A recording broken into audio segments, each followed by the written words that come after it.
Okay, here we go. Stand by. 3, 2, 1, action. Assume nothing. Brash, bald-faced blasphemy. It is quite all right to be an atheist. The fastest growing group of people in the country has been measured as being those who have no belief or who are atheists. You don't have to be apologetic. And start thinking. Personally, hey, look, I'm starting a YouTube page, or I'd like to start a podcast, or I do some production on the side, or I'd like to learn more about it. Do you have any tips? And of course, my first instinct is to remind them, and it's like asking a chef how to cook an omelet. You can put 50 of them in the same kitchen, and they will all cook it a little bit differently. I mean, I can tell you what works for me. I can tell you what my experiences and opinions are of producers, but I'll give you what I got, and hopefully we'll get some interaction in on the switchboard as well, and see if maybe our listeners have something to communicate. Let me also assure you that this is not going to be a gear show. You know, look, I get the trade publications. I get the magazines that talk about the latest, greatest, whatever, hardware, software, you name it. And they go into, I mean, they spend the entire thing on frame rates and compression settings and lens types and all of these things, and all that's important. But I'll tell you, it does not make for gear. Who had talent and storytelling ability and a good eye and production know exactly what I'm talking about.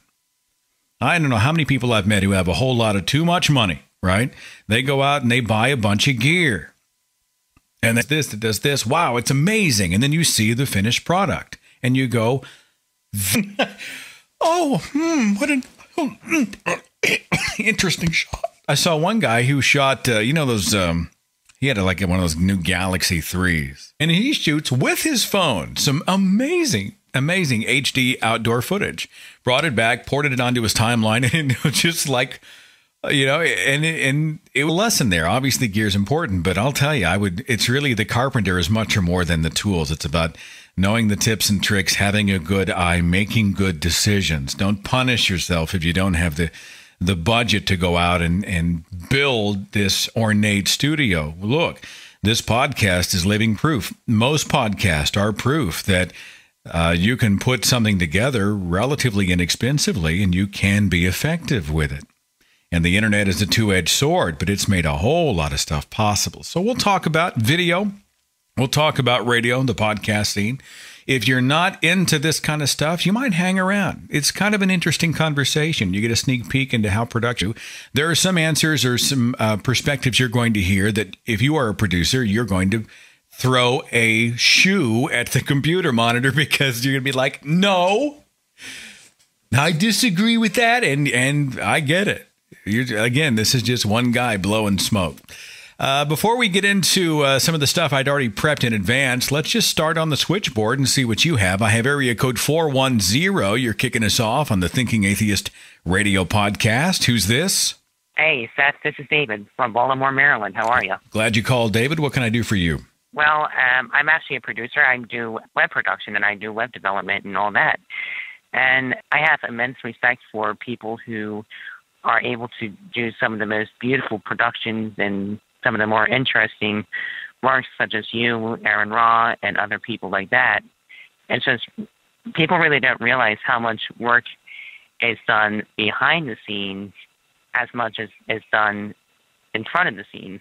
Well, it's a little bit disheartening, too, when you pour dozens and dozens of hours into a labor of love, only to see that some guy getting hit in the nuts with a baseball, you know, multiplying your hit count by 1,000. You know, I always feel like it's always been sort of a quantity over quality game. But I am thankful for the audience that we have. And I think web development, I don't know much about. I think ultimately it does come down to storytelling. And I've seen a lot of websites that are text fests. They're not palatable to the eye. In a world where everybody's got a website, I think that's a key thing.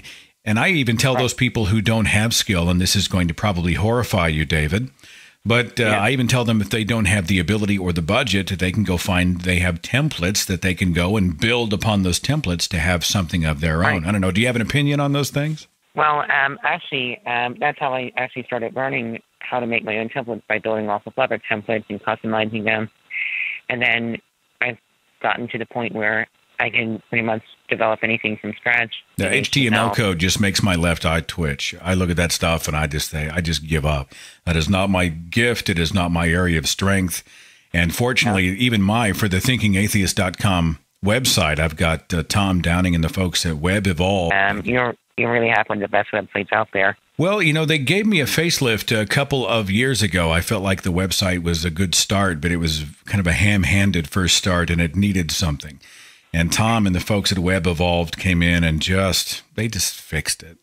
I wish I had more time and resources, because there's a lot I'd like to be doing with the website that we are not. I want to go back into the biblical arguments, and I want to shore those up and elaborate. I'd like to do an entire page addressing specifically the vast sea of common arguments we hear. I outline them in the book, but I'd like to put them on the website and source them. Simply go and thumb through the Rolodex, so to speak, online and find it. Yeah. And then I want to spread beyond Christianity and get into Islam and some of the other religions as well. I know the Skeptic's Annotated Bible does a great job of addressing Christianity, but you can also click a tab and bam, you're into the Quran and you can deal with it. And it's a matter of time and resources, but hopefully one day we'll get there. Then doing a video podcast like The Atheist Experience. Yeah, I thought about it for about 3 seconds.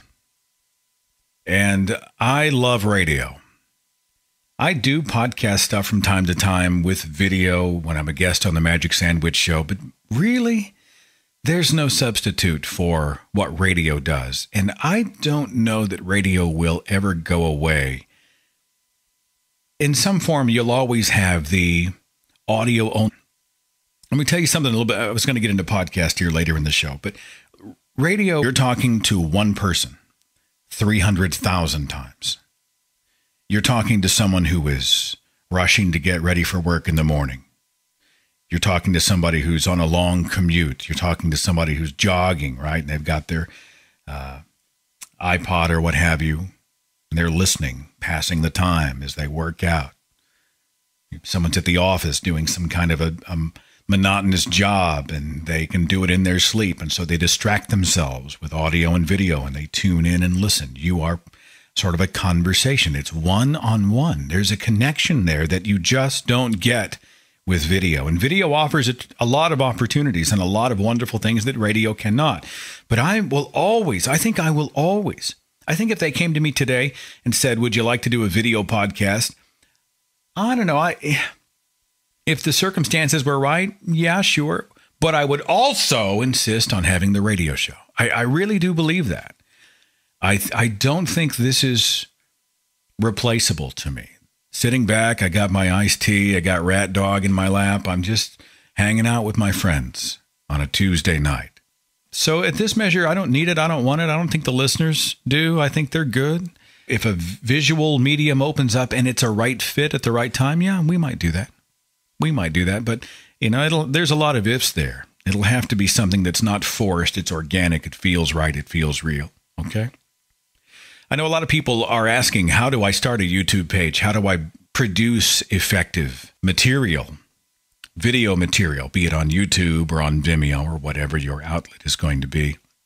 And again, this is a huge network casting in one guy's opinion. What I normally tell people is this. What are your strengths?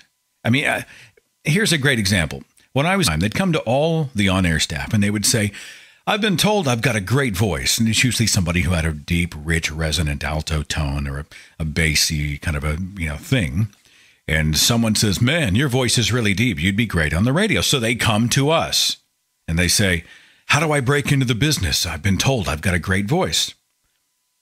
And I always stop them and I say, that's part of the question. The rest of the equation is, are you a communicator? Are you a storyteller? Do you have the personality to be able to get in there? Do you have the confidence? Can you think on your feet? Are you a creative person? Do you have the kind of persona that people develop a relationship with? It's so much more than the tenor of your voice. I had people come up who had, I tell you, we hired one lady, part-time, who had this amazing voice. It's unbelievable.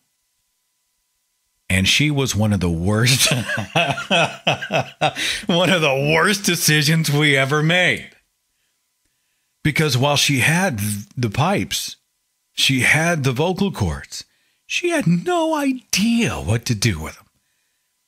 And no matter how much we trained, and no matter how much we encouraged, and no matter how many drills and exercises, and no matter how many demo spots we did, and mock shows, and working it in, and all this, and we never got close, ever. Idea what to say next. Now, if you had her walk up to you, and she said, "I've been told I have a great voice," if you just took that at face value, you would say, "You're hired." And that's kind of what we did. It also explains why people who may not have the greatest voices on the planet are often some of the best people you'll ever hear on the radio. Storytellers.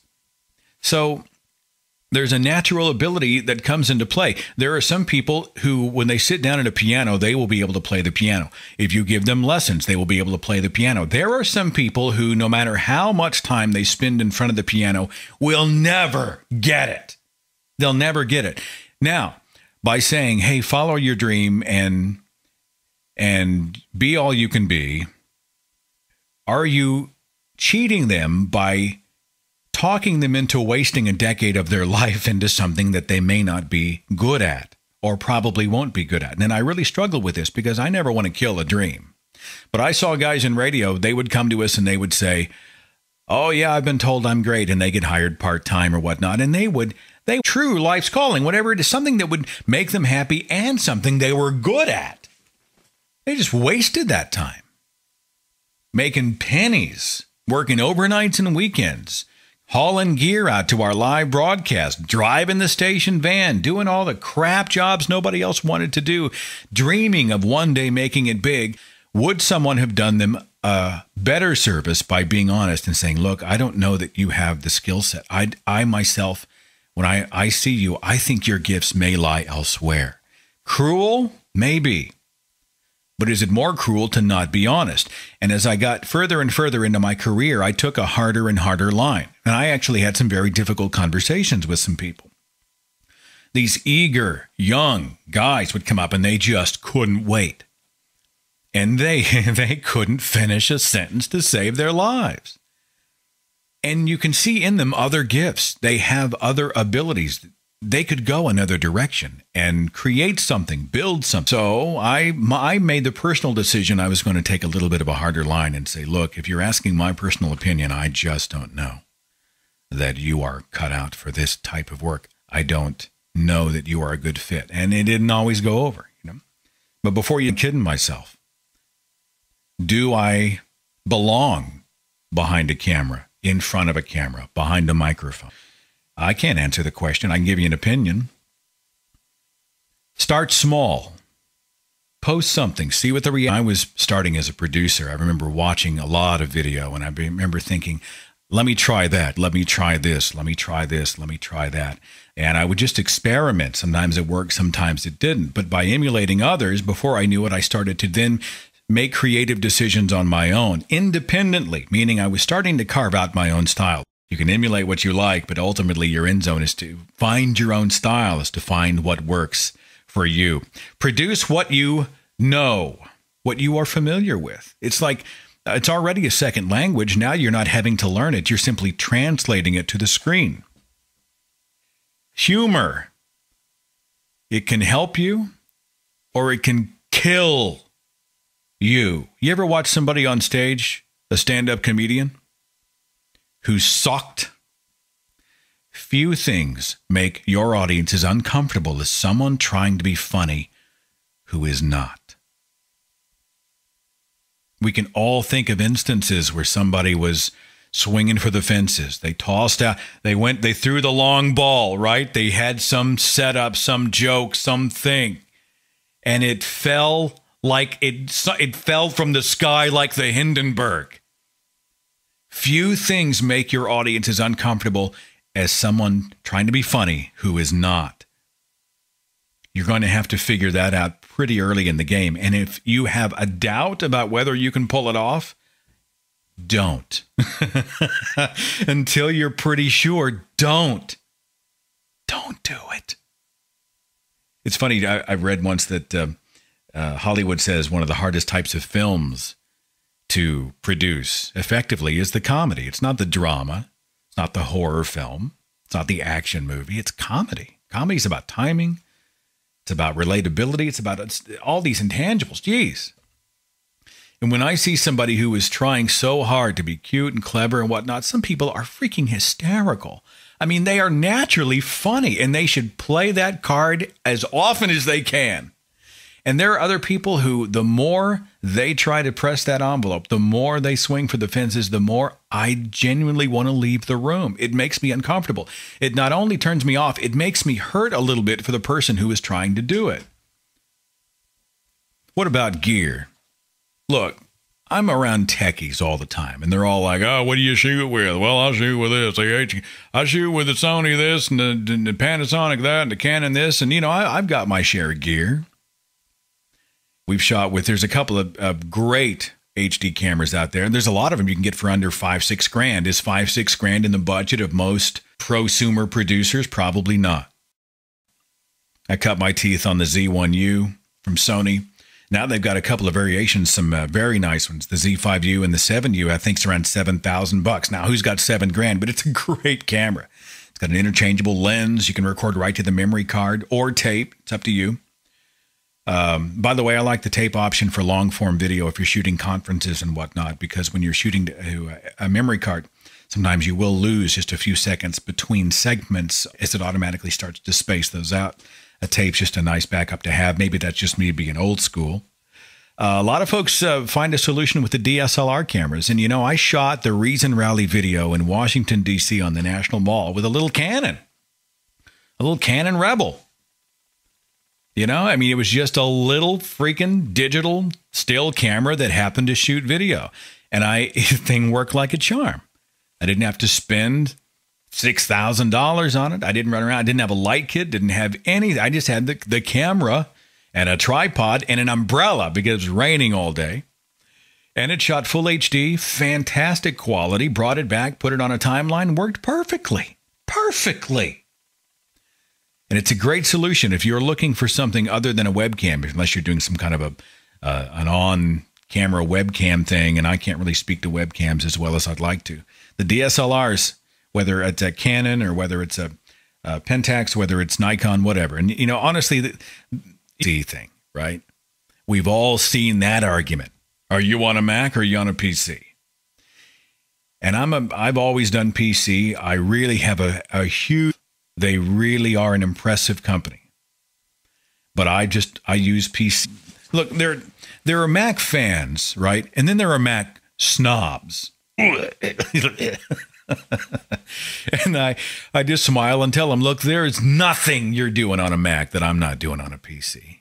There was a time in this day and age, there's nothing you can do on a Mac that you can't do. Used to, which software package do you like? Don't let anybody else gear snob you into using something that you're not comfortable with.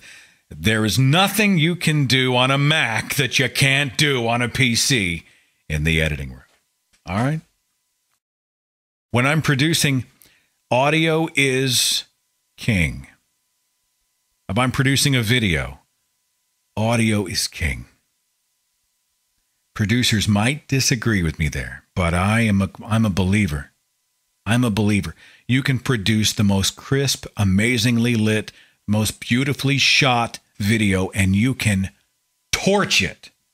In crap audio, you will ruin your finished product. And we know many times I will see someone who's got such an amazing visual package, and if they had only made a few different choices in the editing room, if they'd had a little bit more of a feel or had better resources, better options for music, and even their narrators, whatever, they torched it. And I'll tell you, in the atheist community, this a conference video or something, and the intro music sounds like a 1980s video game. I'm sorry, where did you find that? Look, I know it was free, but really? There are better options, trust me, and they're not expensive. If you're looking for some, I don't know if it's royalty free or if it's licensed or buyout or what, but there's organizations for the person who doesn't have the big video budget. Places like Sound Ideas, Music Bakery still around. They had a bunch of stuff. You just buy the music. You can preview it online. You can download it. You can buy whole CDs, what have you. If you get into the upper echelon of soundtracks, now you're talking about TM Century, FirstCom Megatracks, those types of things, and you're looking at some coin to get those done. Thousands of dollars a year to be able to use them. But you get what you pay for. You get an amazing quality sound, movie level broadcast, and you can type in whatever sound effect you need. Door closing, type it in. There it is. Bam. It's amazing. If you're looking for visual packages, stock, photos, or video, there's a great organization called Shutterstock. There's another one called Pond 5 and iStock Photo.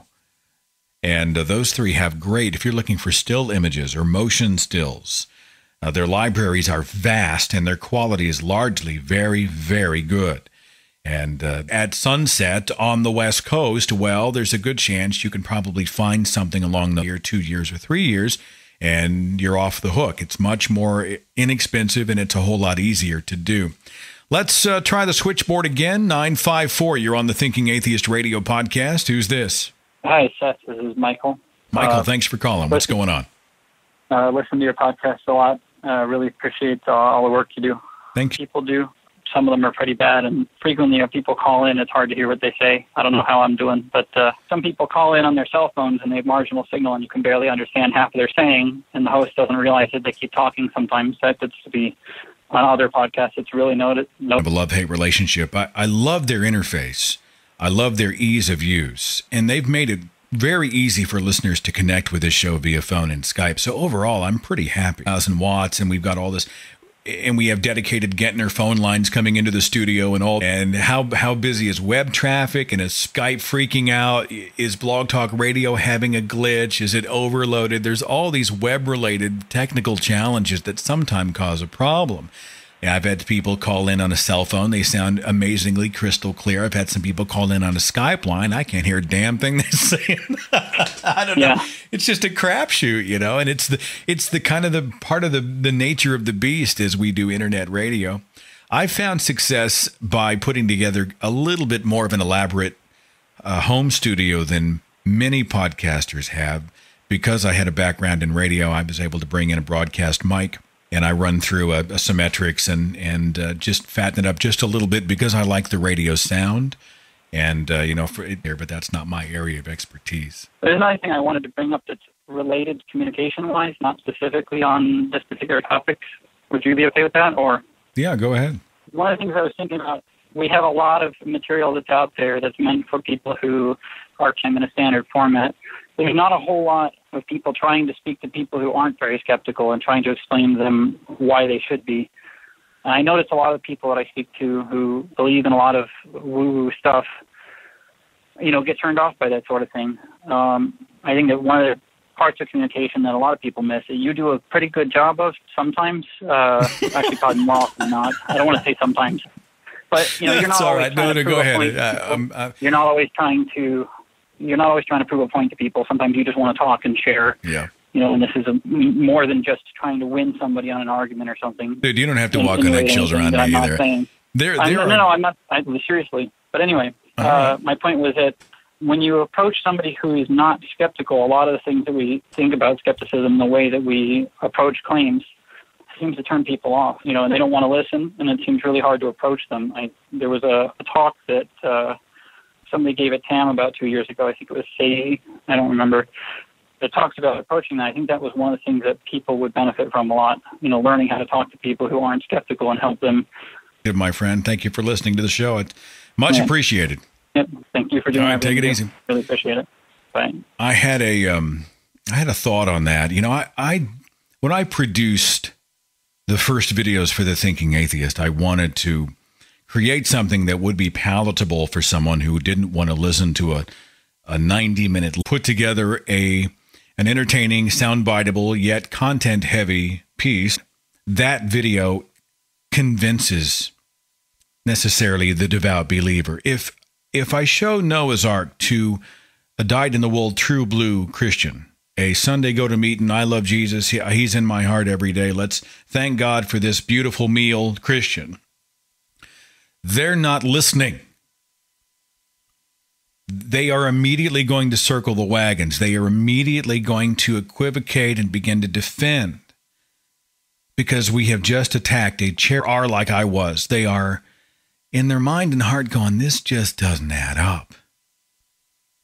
I'm not sure I can buy this anymore. Is anybody else having these thoughts? I don't know. I feel alone. I don't know if anybody else gets it. And then they see the very question that they have been entertaining sort of laid out in full and living color. And then that encourages them to go deeper. Now, I like challenging the faithful, but I don't have any expectation. A tiny seed planted that might come to fruition within a decade. I don't know. Maybe genuinely seeking the truth. And they're on a quest for the evidence, for answers. And they want to find out, do these Bible stories hold water? And when I put the Thinking Atheist videos together, that's really what I was kind of hoping. I wanted to publicly challenge the dogma, and I wanted to sort of maybe light the fires under some people who the whole time under the skin thought, God, you know, Methuselah lived to be 900 and what? What? What? I don't, that just doesn't sound right to me. Before you know it, they're reminded that they're not alone and they're not crazy. And now you've got something. Now they're starting to dig a little bit deeper. Back to some tips on shooting video. Again, just one guy's opinion. Do me a favor, if you're shooting on webcam especially, be cognizant of whether or not you are in the dark. I don't know how many times I will see someone who has a great message and they put together a webcam rant, right? Let's say they're putting together some kind of a Pat Condell thing. They're just going to start the cam, they're going to start recording, and they're going to go for it. They've got something they're going to get off their chest, and good for them. And they are buried in darkness.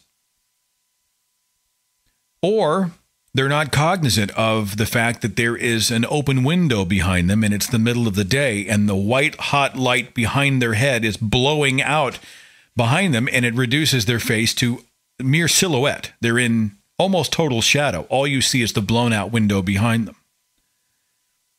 And you can accomplish a lot with a desk lamp. I'm telling you. You can accomplish a lot by positioning your camera. It's not going to waste your time with the 3-point lighting thing. I will say that you can look up 3 points for creating shadows and shading and depth and all those wonderful things. But if you're just shooting webcam, you're not going that deep. But use the light to your advantage. And if that means moving your desk, moving your computer, changing the angle of your camera, closing a window, putting a blanket over the window, lighting the rest of the lights in the room, bringing more lights into the room, taking the lampshade off the lamp so that the light gets to you. If you are in the dark, you're disconnecting from your audience. Another tip is becoming of the screen into 3 sections, right? And think you're looking at the top 30, and the top 30% roughly is normally where we put the eyes. And you have to know these rules before you can break them. There's a lot of exceptions. We go in and now we'll think well out of the box and we'll do something totally different.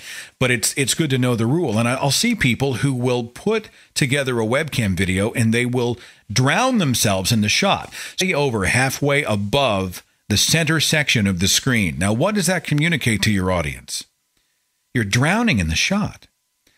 You've got a huge head space, right? Huge wasted space over your head. And subliminally, when you shoot a subject low like that, it communicates weakness. It looks like you are smaller than you are, and you are not owning the screen, so to speak. When you shoot in close-up, I've had some producers freak out about, you get your eyes right there in that third, that little off the top of the head, because you're shooting a really, really intense close-up. Some people freak out about that. I couldn't care less. I'm not interviewing the top of your head. I'm more interested in eyes and expressions. I want to see your eyes. I want to see your smile. I want to see the nuances in your face as you tell your story. Framing has a whole lot to do with that. And the further your camera is away from you, the more distant you will be from your audience. Now, if you're shooting a multicam setup, that's a whole other deal. Now you're covering it with a wide shot. But if you're doing a single cam deal, you don't have to get right up in front of the camera. You don't have to do the extreme close-up, but I'm just saying to you, I think Condell frames his stuff pretty well. I think most of the guys on YouTube that I've seen do it in their own shot. They also are not cognizant of what is behind them in the shot. To him, I think regarding his deconversion, he apparently shot it in a room right next to the kitchen because right over his shoulder was a whole bushel of bananas. Now, as he's telling his story, I'm watching the bananas. The bananas were in there? Why is he shooting it in the kitchen? I mean, I have now been taken out of the shot. I'm thinking about something. I've had people have piles of dirty laundry. They pile it in the background. And they turn on their webcam and do some kind of and they have something to say. I mean, they've got a message they're trying to get out. But everything that you populate your set, and it is a set. I don't care if it's your bedroom, if it's your dorm room, if it's your living room, if it's your kitchen, if you're inside, if you're outside, if you're in your car. You have to think with chaos. You are communicating something to your viewer, are you not? You can make it real, pictures on the wall and chairs in front of him, just whatever. But geez, if you've got clothes laying over the back of everything, you know, you got the dog running back and forth from behind, you've got to see the environment as a communication device, whether you like it or not. Your environment communicates. It either buttresses your credibility or it detracts from it. It diminishes it. Less is more. Make sure your footage serves the story. I've had people go on forever, and because possible into this. And so what happens is now the tail is wagging the dog. They are allowing the B-roll footage to determine how long their story is. They're not thinking in terms of momentum. They're not thinking, does this video have what it needs and nothing more? What they're thinking is, and now you're losing momentum. Now you're sucking the air out of your end project. You know, it's funny when these major film directors will go out, they'll shoot stuff that took, I don't know how long to shoot. It's end up on the cutting room floor in the editing room. Why? Because when they got everything together and they put the pieces together on a timeline, it didn't serve the story. It killed momentum. It actually worsened their finished product. And while it hurts, it's like amputating a limb sometimes. Cut it. Get it out of there. 707, thanks for waiting. You're on the Thinking Atheist Radio podcast. Who's this? This is Tim. Tim, thanks for calling. What's up? Sort of interested philosophically in the podcast concept. I got my first degree in film and television and did work as a volunteer mostly in public access stuff. Do you see this as the next chapter of that, or the universal kind of mass communication idea? I think it was around 1998. I was talking with the local meteorologist who used to call the station every day to cut the daily midday weather reports. And we were talking about how one day people would have real-time, full-color motion radar on their cell phones. And we told him he was nuts, right? And he was already worried. He was already like, man, technology's changing. It's going to make us less necessary. Well, not only was he right, but that's been true on a much larger level. I mean, it used to be that AM and FM radio owned broadcasting. They owned it. They were a private club. It was very difficult to get a signal. It was very difficult to buy a signal.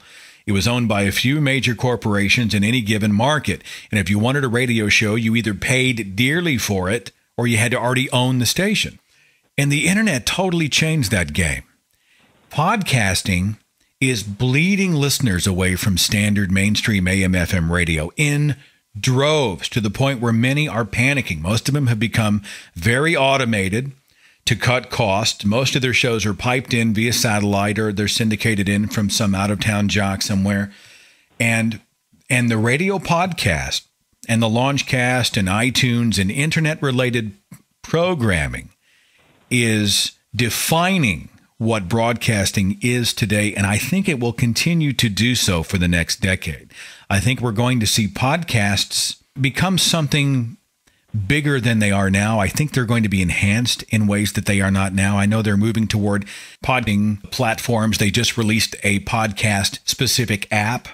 I think we're in the first few chapters of a much longer story. I don't know exactly where it's going to go, but this ain't over yet. I think it's going to be many years of podcasting. And I was interested in television. I was interested in what was then called community affairs broadcast. Programmers from different television stations, and they said, oh, this is dying. This is going to not exist by the time you graduate from school. And I'm just so encouraged by your show and what I'm seeing more and more on the internet. It's kind of a wonderful thing. I did want to say one more thing. I'm reading your book, and I know this is about production today, but I just had to say that I really am struck by the kindness in your book. And I think that's really important. And your respect for relational narrative, I think that's very important. And I wanted to say it's very, very nice. Thank you for that. It's funny, I had a conversation yesterday with a pastor, and one of the reasons, and we may do a show together, and one of the reasons he even considered doing a show is for that reason, the fact that I really wanted the book to be about compassion and loving people. So that you picked up on that is a tremendous compliment. Thank you so much. It comes right through. Thanks, man. Thank you. All right, take care of yourself. I had a message in from Michael. He said, I have Adobe Premiere and After Effects. By the way, for those listening, Premiere is a video editing program. After Effects is a motion graphics compositing program. But I'm assuming you're using a specialized program or After Effects blurring away and various motion effects. All right, let's talk about Adobe real fast. Again, I'm a PC guy. I know a lot of folks on Mac. A lot of people on Mac are going to be into Final Cut, and awesome. There's some great tools there. I love the Adobe Creative Suite, CS6. That's what I'm using. You can use, I know some folks who are using CS4 effectively. 5 I wasn't a fan of because they changed Adobe Audition to Sound Booth, and Sound Booth is crap. CS6 is amazing. I use a lot of indigenous After Effects tools. If you go into After Effects, you will find in a pinch that they have some presets. There are text presets, there are dissolve presets, there are motion presets, there are different types of presets. They even have some backgrounds and environment presets where in a pinch, or if you hit a creative wall and didn't know what to do, you could actually browse some of the things that they have, and you could bring those in and then use those as a foundation that you could alter them and make them something else. I live in After Effects. I use After Effects every day. I use them in my day job, and I use them for everything that I do for The Thinking Atheist. And I love it. And I love the fact that Adobe programs all talk to themselves. That's why I have the entire suite. Premiere talks to Encore. The entire package relates to itself, right? So it's not like you're having to cross platforms and have to break some kind of a production language barrier. These programs are made to work together, and Adobe was very ingenious in doing so, probably cornering the market in a lot of ways. But I'm a fan. The tools get better with every incarnation. The new After Effects has an amazing auto rotoscoping tool in After Effects I'm still working it out, but it's awesome. It's awesome. Rotoscoping is painting out an object or subject frame by frame. So if you see continues to walk, but all of a sudden the background becomes white or becomes another room or becomes something else, well, that character has been rotoscoped. Essentially, he has been matted out of the original frame or scene, unless they shot it on green screen. He's been matted out, and he is now in another environment. That used to have to be done by hand.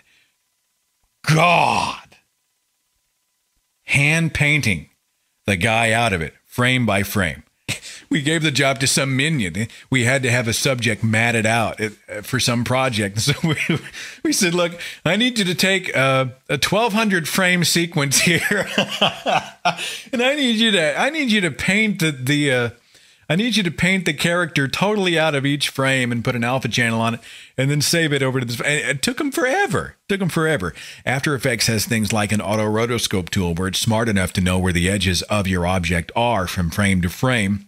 And it actually works with you to begin to do things like that. And a lot of the production tools that we use today are smart enough to assist you. You don't want something that's doing the thinking for you. What you want is something that allows you to do what you do better and faster. And again, Adobe, in my opinion, is one of the best at doing it.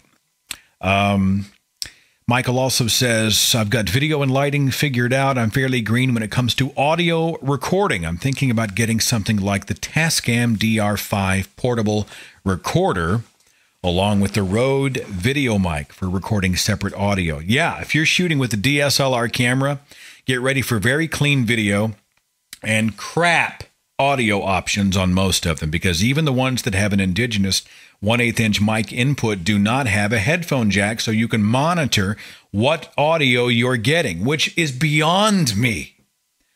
Why, Canon, would you produce the opportunity to shoot full HD video and audio and not give the camera operator the ability to monitor what he's hearing? So for that reason, I have a DR5. It's a little Tascam. It's a handheld recorder. It looks like a taser. It costs, I think, about $100. And you put a little SD card in it, and you can take it anywhere. It's got indigenous mics on it that are directional. They're hypersensitive. And you can also plug in either an XLR mic jack or a 1/4 inch mic jack, 2 of them. So you essentially have 4 different channels. You can choose the format you're recording to and the compression ratios, and it stores a lot of information, and it's cheap and it's durable. I took that sucker out to Washington, D.C. as well. We shot some interviews at the American Atheist Convention. I'm happy to have the DSLR video cameras we were shooting, and then I just synced the 2 in post. And that little Tascam is amazing. If you had to try to buy something that recorded that kind of quality with that kind of ease 5 years ago, you'd have spent about 10 grand. Everything. It's like, remember back when calculators first came out? And those of you under the age of the new technology, was amazing. And it was just a few years later that they had those little solar powered buy one for $2.50. And that's what a lot of this gear has been like. When radio stations used to be put together, you had to have like a $15,000 Arrakis board or whatever board you're going to get a piece, and the cart machines were $1,200 a pop, and you had to have all of this expensive gear. And then now you're porting stuff out to a huge transmitter. God, what a pain. And it was wildly prohibitively expensive. Now you can take a mic and you can plug it into your computer. You can Skype in, and you have a radio. Those challenges is that many of the people who do in-home radio podcast are doing it not through a service like Blog Talk Radio or another that allows you a switchboard option. There's a separate interface. They actually create their own interface. What they have to do is they have to secure an 800 number or whatever that number might be. And it's a hard line. It has to be a hard line into their house. And then they've got some kind of a phone switcher, and they're able to take maybe 1, maybe 2 calls at a time. There's no way to see the calls coming in. You can't screen them. And honestly, and that's one of the reasons I have stuck with Blog Talk Radio, is because most of the other podcast settings where you just host it all in your home or your home office, and you have to have a landline. I'm sorry, a landline in the year 2013? I don't think so. And you have no idea whether it's at Skype. I don't know that there's even a Skype option for those people who are trying to use the 800 number. And so, podcasting does have some infrastructure problems. Part of it is the charm of podcasting, the fact that it's a little bit better platform for the people who are trying to put shows together so that they can navigate the people who are calling to participate in the show and be able to sort of navigate how to get audio have a library of different sound effects, music beds, show intros, show outros, what have you. 111, you're on the Thinking Atheist podcast. Who's this? It's Maciej from Poland. I'm calling actually from Google. I'm a computer engineer, so I'm kind of looking around what's out there. And I'm just curious, have you ever heard about Lightworks? I'm not familiar with it, no. Yeah, Lightworks is a film editing program. It's been used by professionals. And recently it was bought by some company. And this company, it is releasing it for free. And later on, they are planning to make it open source. So it will be completely free open source software that are using voice over IP, and you are just using your different color temperature than if you were to shoot it inside next to a tungsten bulb. This is what environment I'm in. This is what white should look like in this room. Conference. Some big long speech. They didn't white balance the camera. The freaking speaker had green hair. And if you can use the auto white balance, I used to not be a fan of auto white balances. If the sun shifts in the window, if any of the sort of attributes of the room change a little bit, you will actually see the camera start to shuffle back and forth. You'll see that light change, and it's very distracting. The old school in me tends to want to do it manually. But it is important to understand the environment that you're in when you're shooting video. I mean, incandescent bulbs are warmer. Those are some of the warmest lights, like firelight, right? Those rich orange light. Or if you're outside, those are cooler lights. A lot of camera flashes throw off cool light. Some people emulate these with gels and filters and whatnot. And then you get into LED lights, which have become hugely popular. I like LED lights in a lot of ways because they are cost effective. If you are buying, by the way, a light kit, if you actually want professional lights, there are a few companies that I find that do it really well. There's a company called Lowell, Lowel. They have individual lights and whole kits. If you are wanting to shoot something on a budget, you can actually build a set and light it for not a whole lot of money using lights and kits from organizations like Lowell. You can go and look for video lights online at BH Photo Video. They've got some good ones. Adorama's got some great ones. Beware. You will see a lot of LED light kits or fluorescent light kits that are dirt cheap. They're cheap mostly for a reason. They're awesome looking in the photograph. You've got the sticks, you've got the softbox, you've got the filters, you've got the umbrella, you have all these things. And you're like, well, man, that's only $249 for all three. Well, the reason is largely because you are not getting any throw off of those lights.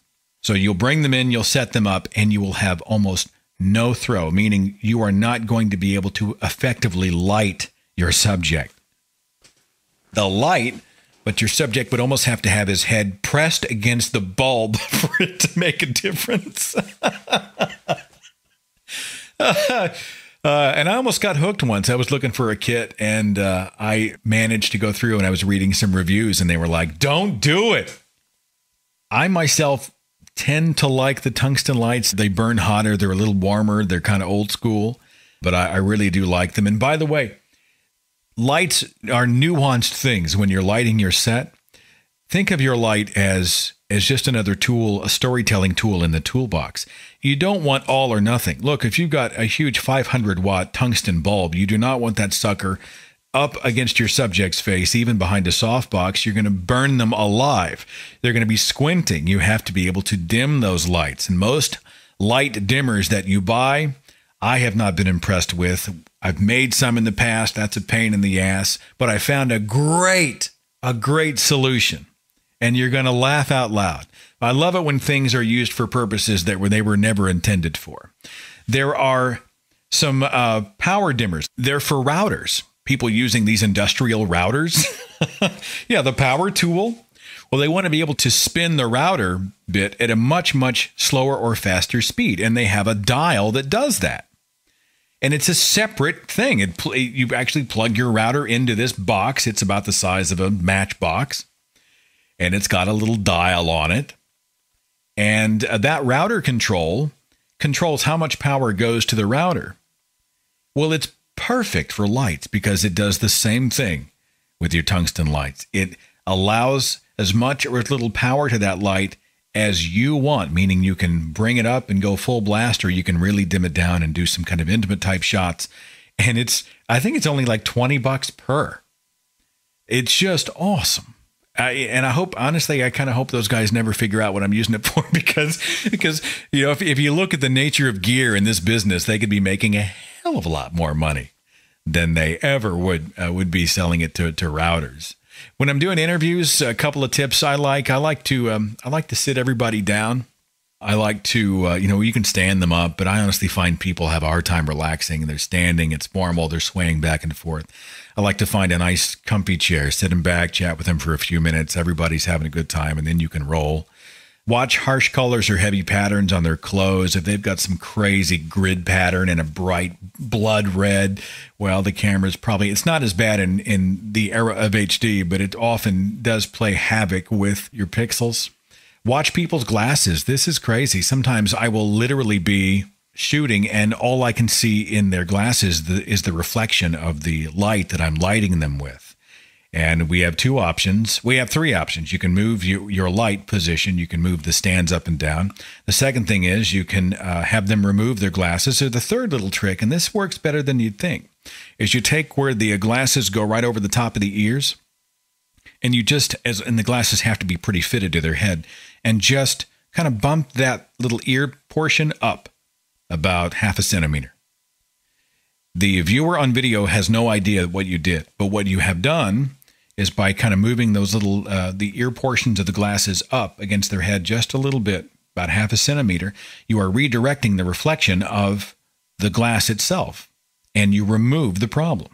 And they can usually go 5-10 minutes before those things kind of slip down. Or they can just go and fix them again. It was just a totally easy fix. And we found people, especially with those real thick lenses or bifocal, trifocal, those are a challenge when you're shooting. A lot of times I like the look of glasses on people. I don't want to take them off. So I just have them reach back there and pop those up about 0.5 centimeter. And you're all good. If you're shooting video B-roll, which is footage that supports your main footage. Let's say you shot an interview of some kind with some key player, and now you want to go out and you want to shoot B-roll. You want to shoot, let's say they're talking about an atheist convention in Austin, Texas.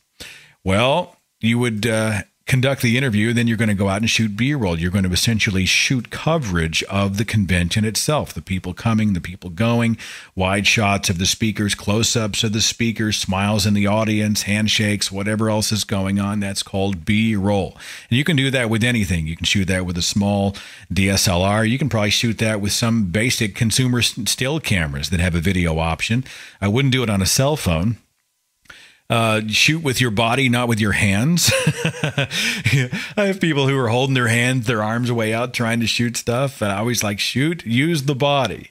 Remember that every room is lit differently. Keep your eyes on the lights. Don't shoot everything at eye level when you're shooting B-roll. Get the camera up and down. Drop that sucker into the corner. If you see a big wide crowd shot, grab a chair. Get high. Go well up there. Stick the camera on the end of a tripod and hold it up in the air. You can probably get 15 feet in the air. If you're using a tripod, make sure it is not a crap tripod. And this is a pet peeve of mine.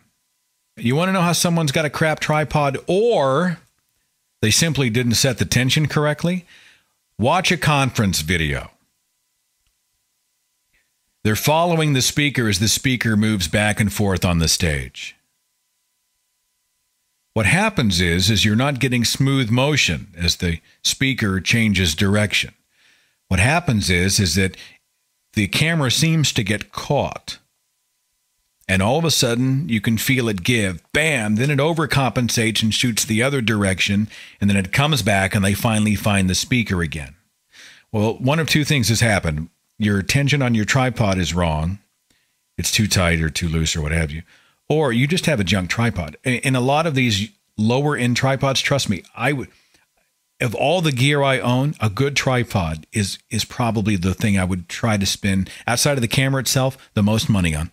I've got 3 of them. I've got a high end, a medium end, and a small over the counter at Walmart kind of tripod. I've got all 3 just ready to rock and roll. Because if you do not have a smooth tripod head, you will screw up every freaking pan you try to do with your rig. And it's huge. If you're panning a room, if you're moving into someone's face, if you're trying to catch some action that has just happened and you don't have fluid motion, you don't have a good tripod head, you are screwed. And you can find some great Manfrotto tripods. There's a lot of great options online. Let's see. Let's try Nix on Skype. Hi, who's this?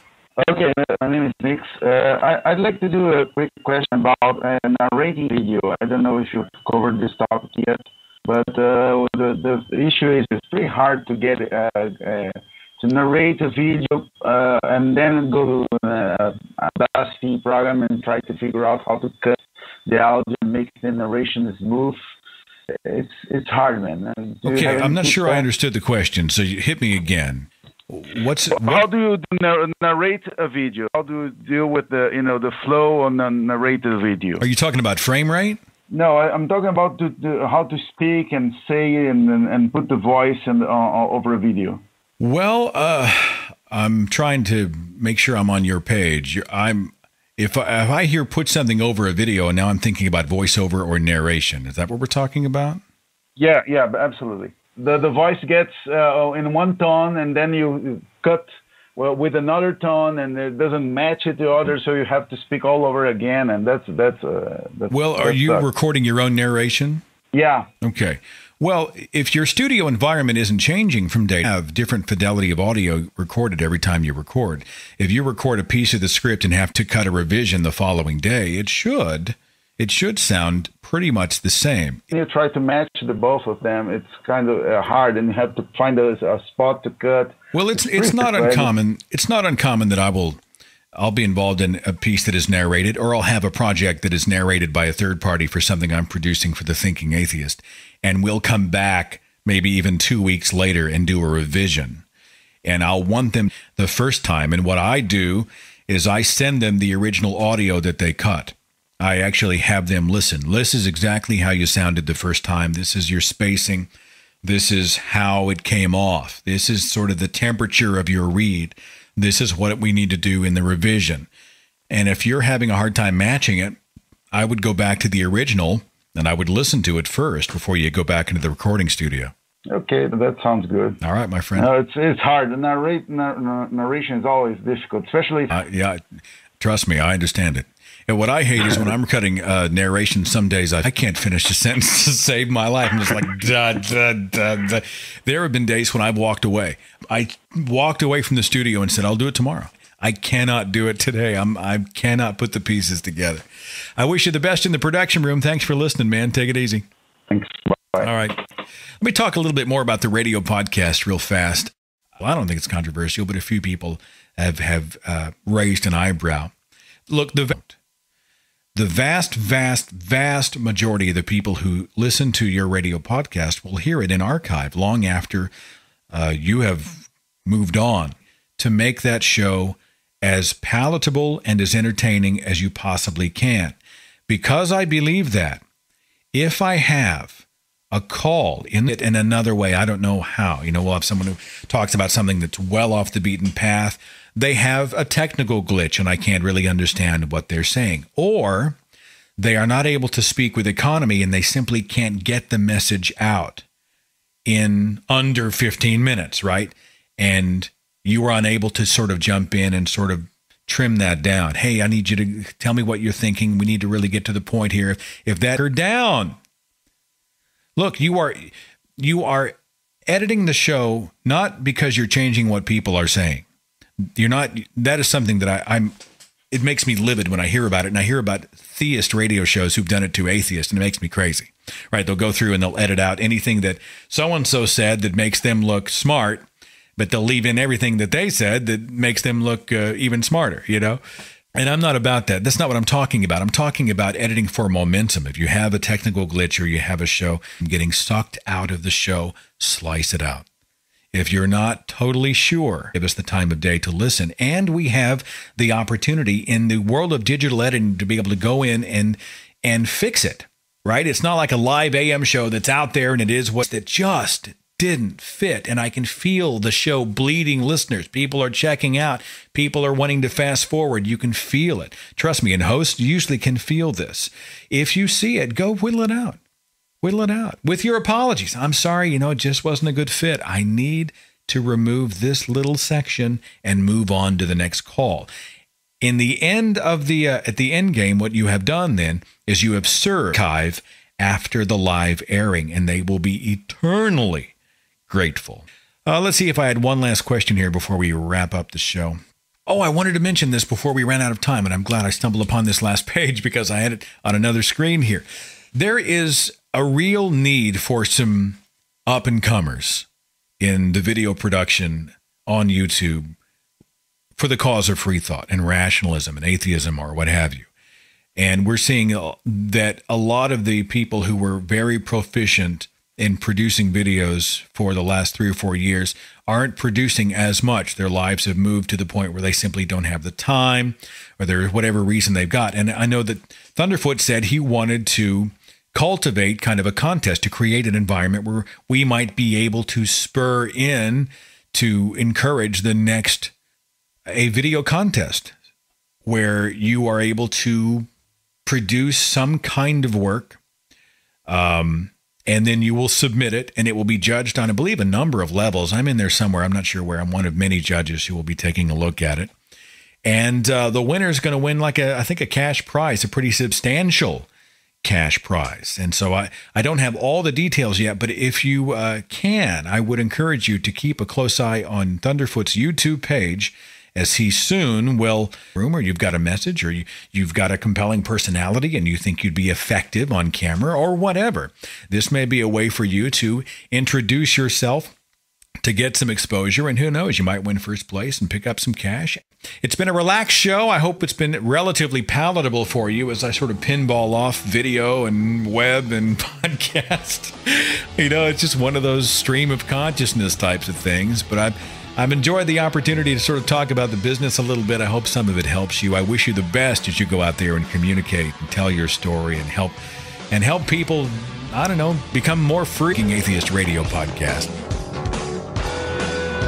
Follow The Thinking Atheist on Facebook and Twitter. Watch dozens of original videos on the Thinking Atheist, Uters blog, and more. TheThinkingAtheist.com.